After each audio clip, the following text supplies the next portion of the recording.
नमस्कार साथियों, जय हिंद। आप सभी का हमारे YouTube चैनल ज्ञान विद सुखदेव में स्वागत है। जैसे कि हम लोग को मालूम है कि जेपीएससी के एग्ज़ाम में झारखंड में आपदा प्रबंधन टॉपिक से 5 प्रश्न पूछे जाएंगे। तो इसलिए ये टॉपिक है जो बहुत महत्वपूर्ण हो जाता है, और साथ ही साथ जो झारखंड के अन्य एग्ज़ाम होता है उसमें भी इस टॉपिक से हमेशा प्रश्न देखने को मिलता है। तो इस टॉपिक्स को पूरा आप लोग लास्ट तक देखिए, बहुत अच्छे अच्छे प्रश्नों का संग्रह है। तो चलिए शुरू करते हैं इस टॉपिक्स को और देखते हैं इसमें पहला प्रश्न क्या है। तो पहला प्रश्न है, झारखंड राज्य आपदा विभाग की गठन कब किया गया? तो इसका जो आंसर है अक्टूबर 2004 में झारखंड राज्य आपदा विभाग का गठन किया गया था। अगला प्रश्न है, झारखंड राज्य में किस वर्ष आपदा प्रबंधन विभाग द्वारा राज्य आपदा प्रबंधन योजना तैयार की गई? 2007, 2009, 2008, 2011। तो इसका जो सही उत्तर है 2009। अगला प्रश्न है, झारखंड राज्य आपदा प्रबंधन प्राधिकरण किस वर्ष में गठित की गई? तो ये है जो 28 मई 2010 को गठित किया गया। ये बहुत इम्पोर्टेंट प्रश्न है जो कई बार रिपीट हो चुका है। अगला प्रश्न देखेंगे, इसमें पूछा है कि राष्ट्रीय आपदा प्रबंधन अधिनियम 2005 की कौन सा धारा राज्य के राज्यपाल को राज्य में राज्य आपदा प्रबंधन प्राधिकरण की स्थापना की शक्ति प्रदान करता है? तो इसका जो सही उत्तर है धारा 14(1). ये भी इम्पोर्टेंट प्रश्न है कि राज्य आपदा प्रबंधन प्राधिकरण है जो राष्ट्रीय आपदा प्रबंधन अधिनियम के किस धारा के तहत गठन किया जाता है, और ये जो शक्ति है स्थापना करने की शक्ति ये राज्यपाल को है। ये भी प्रश्न आ सकता है। अगला प्रश्न देखेंगे, भारत में राष्ट्रीय आपदा प्रबंधन अधिनियम कब लागू किया गया? तो भारत में जो राष्ट्रीय आपदा प्रबंधन अधिनियम 2005 को लागू किया गया, और इसमें देखिए 11 अध्याय और 79 धाराएं हैं। अगला प्रश्न देखिए, भूकंप संवेदनशीलता की दृष्टि से झारखंड राज्य को किस जोन में रखा जा सकता है? ऑप्शन देखिए, जोन 4, जोन 3, जोन 2 या उपर्युक्त सभी। तो इसमें सही उत्तर है जो उपर्युक्त सभी, क्योंकि भूकंप संवेदनशीलता की दृष्टि से झारखंड राज्य को जोन 2, 3 और 4 में रखा जाता है। अगला प्रश्न देखेंगे 7 नंबर। इसमें पूछा गया है कि झारखंड में भूकंप जोन 4 के तहत कौन कौन से जिला आता है? साहेबगंज, गोड्डा, उपर्युक्त दोनों, या इसमें से कोई नहीं? तो भूकंप जोन 4 में जो 2 डिस्ट्रिक्ट आते हैं और वो है साहेबगंज और गोड्डा। ये दोनों का उत्तरी भाग ही आता है जोन 4 में। अगला प्रश्न है, भूकंप जोन 3 के तहत झारखंड के कौन कौन से जिले आते हैं?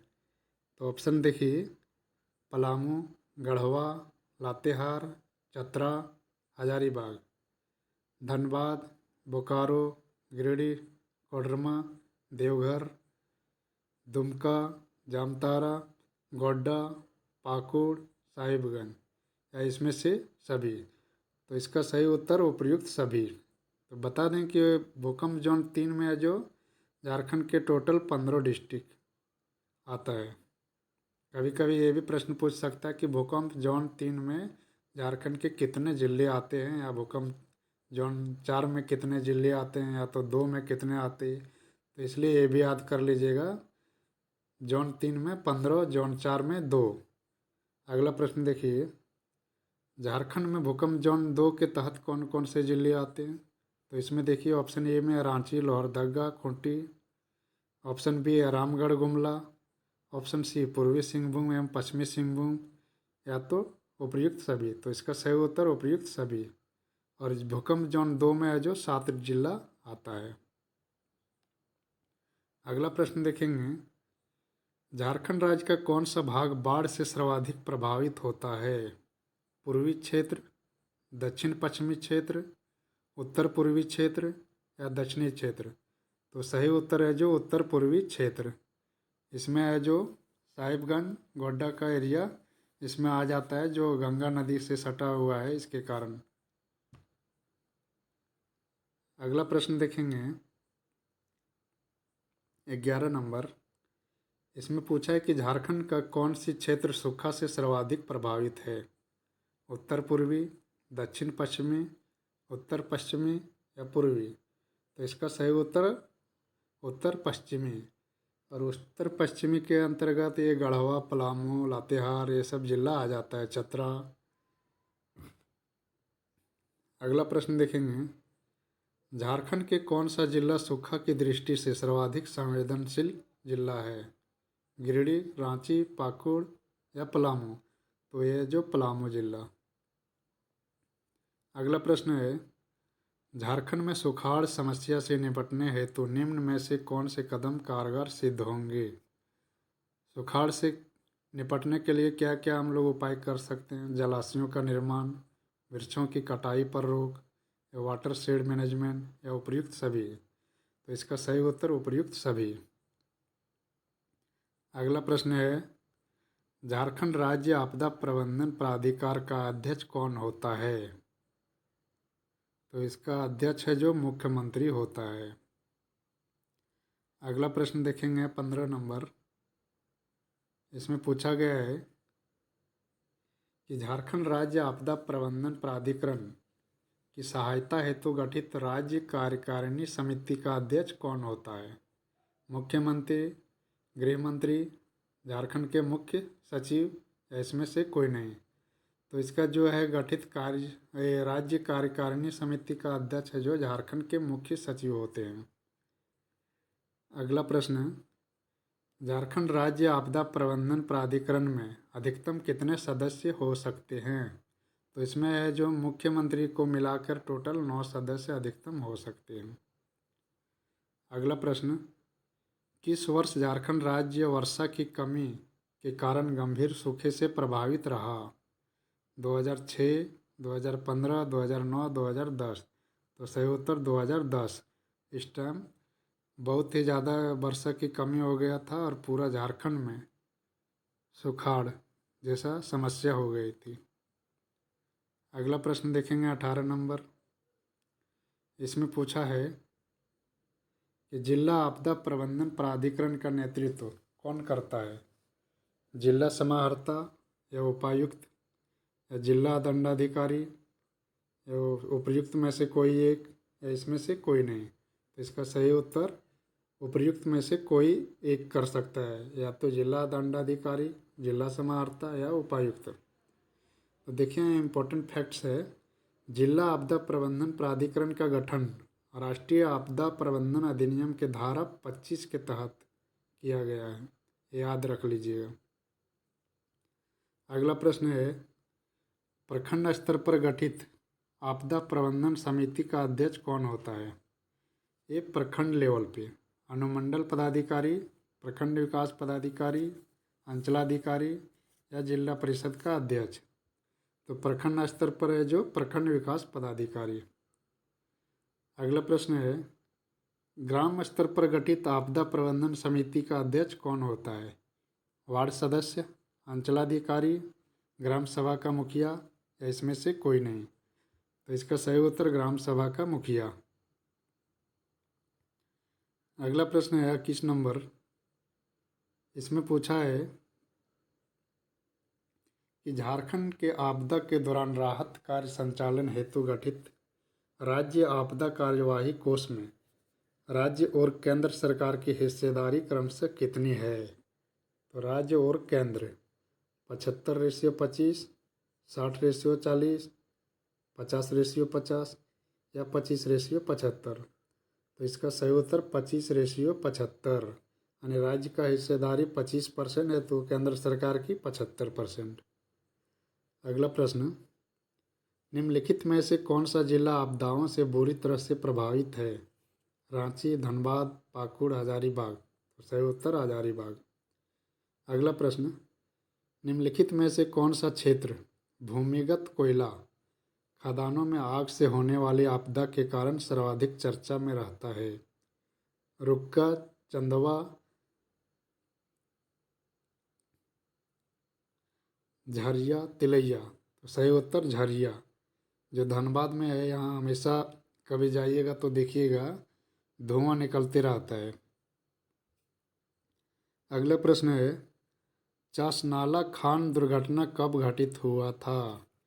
ये है जो बहुत बड़ा घटना हुआ था। इसमें लगभग 375 लोग मर गए थे। और ये है जो 1975 यानी 27 दिसंबर 1975 ईस्वी को घटित हुआ था। अगला प्रश्न देखेंगे, चासनाला खान दुर्घटना से संबंधित कौन सा फिल्म बना है? तो देखिए, एक जो घटना हुआ था बहुत बड़ा घटना था और इससे संबंधित एक मूवी भी बनाया गया था जो 1979 ईस्वी में बनाया गया था। इसे याद रख लीजिएगा और उसका नाम था काला पत्थर। अगला प्रश्न देखेंगे, ललमटिया कोयला खनन दुर्घटना कब हुआ था? 2013, 2016, 2019, 2021। तो ये है जो 2016 ईस्वी में हुआ था। अगला प्रश्न, राज्य में बाढ़, सूखा और जंगल में आग से संबंधित आपदा हेतु निम्न में से कौन सा संस्थान शैक्षणिक एवं तकनीकी कार्यों का संचालन करता है? तो इसका जो सही उत्तर है जेसैक। और जेसैक का फुल फॉर्म भी कभी पूछ सकता है, तो याद रख लीजिए झारखंड स्पेस एप्लीकेशन सेंटर। अगला प्रश्न देखेंगे 28 नंबर। 28 नंबर में पूछा गया है कि राज्य में भूकंप से संबंधित आपदा हेतु निम्न में से कौन सा संस्थान शैक्षणिक एवं तकनीकी कार्यों का संचालन करता है? तो भूकंप से संबंधित है जो बीआईटी मेसरा यानी Birla institute of technology Mesra. अगला प्रश्न है, राज्य में आपदा तथा संबंधित संस्थान के संबंध में सही मिलान का चयन कीजिए। सूखा से संबंधित है बिरसा कृषि विश्वविद्यालय रांची, खनन से भारतीय खनन संस्थान धनबाद, या औद्योगिक आपदा मेकॉन रांची, या उपयुक्त सभी सही है। तो इसका सही उत्तर उपयुक्त सभी सही है। अगला प्रश्न है, आपदा के दौरान राहत एवं बचाव कार्य हेतु राष्ट्रीय आपदा कार्रवाई बल यानी एनडीआरएफ का गठन कब किया गया? तो इसका जो गठन है 2006 ईस्वी में किया गया था। अगला प्रश्न है, आपदा से निपटने की व्यवस्था इसमें से कौन कौन सी है? तो आपदा से निपटने के लिए हम लोग क्या क्या कर सकते हैं? तो इसमें आपदा पूर्व व्यवस्था कर सकते हैं, आपदा के दौरान व्यवस्था, आपदा के बाद व्यवस्था। तो उपयुक्त तीनों, यानी कोई आपदा आने वाला है जैसे बाढ़ उड़, तो उससे पहले हम लोग अपना उसका प्लानिंग कर लेंगे। फिर आपदा के दौरान भी कर सकते हैं, आपदा के बाद भी करना है। अगला प्रश्न है 32 नंबर। इसमें पूछा गया है कि निम्नलिखित में से किसके सहयोग से झारखंड राज्य जलवायु केंद्र स्थापित किया गया है? WTO, एमनेस्टी इंटरनेशनल, या UNDP, या इसमें से कोई नहीं। तो इसका सही उत्तर UNDP united nations development programme की सहायता से। अगला प्रश्न, जलवायु परिवर्तन पर झारखंड राज्य कार्य योजना किस वर्ष प्रकाशित हुई? 2013, 2011, 2015 या 2014? तो सही उत्तर 2014। अगला प्रश्न है, झारखंड में राष्ट्रीय आपदा प्रबंधन संस्थान के सहयोग से विद्यालय सुरक्षा कार्यक्रम कब चलाया गया था? 2013, 2017, 2019 या 2015? तो सही उत्तर 2015। अगला प्रश्न है, झारखंड में श्री कृष्ण लोक प्रशासन संस्थान रांची से आपदा प्रबंधन केंद्र का परिचालन कब से किया जा रहा है? 2003, 2009, 2006 या 2007? तो सही उत्तर 2007। अगला प्रश्न देखेंगे। अगला प्रश्न है, आपदा प्रबंधन के ज्ञान सह प्रदर्शन केंद्र का मुख्य कार्य क्या है? जागरूकता फैलाना, स्थानीय आवश्यकता के आधार पर जानकारी प्रदान करना, ज्ञान सह प्रदर्शन केंद्र या उपयुक्त सभी? तो इसका सही उत्तर उपयुक्त सभी। अगला प्रश्न है, झारखंड में आने वाले बाढ़ के निम्न में से कौन सा नकारात्मक प्रभाव दिखाई पड़ते हैं? यानी बाढ़ से क्या क्या हम लोग को नकारात्मक प्रभाव दिखाई पड़ते हैं? धान की फसलों पर प्रतिकूल प्रभाव, मानव स्वास्थ्य पर दुष्प्रभाव, शहरी क्षेत्र में परिवहन व्यवस्था पर दुष्प्रभाव, इसमें से सही उपयुक्त सभी? तो इसका सही उत्तर उपयुक्त सभी। अगला प्रश्न है, झारखंड राज्य में बाढ़ का प्रमुख कारण क्या है? बंगाल की खाड़ी में उठने वाले चक्रवातों को झारखंड में प्रवेश, हिमालय क्षेत्र में ग्लेशियरों के पिघलने के कारण नदियों के जलस्तर में वृद्धि, या अत्यधिक मानसूनी वर्षा के कारण नदियों के जलस्तर में वृद्धि, या इसमें से कोई नहीं? तो इसका सही उत्तर अत्यधिक मानसूनी वर्षा के कारण नदियों के जलस्तर में वृद्धि। अगला प्रश्न है, झारखंड राज्य में तड़ित झंझावत एक प्रमुख आपदा है जिससे व्यापक पैमाने पर जान माल की हानि होती है। इस समस्या से निपटने हेतु निम्न में से कौन सा उपाय करना चाहिए? तो देखिए, जो बहुत ज़ोर ज़ोर से गरजता है बारिश के दिनों में झारखंड में, जिससे बहुत नुकसान होता है, बहुत जान चले जाते हैं जानवरों की, लोगों की।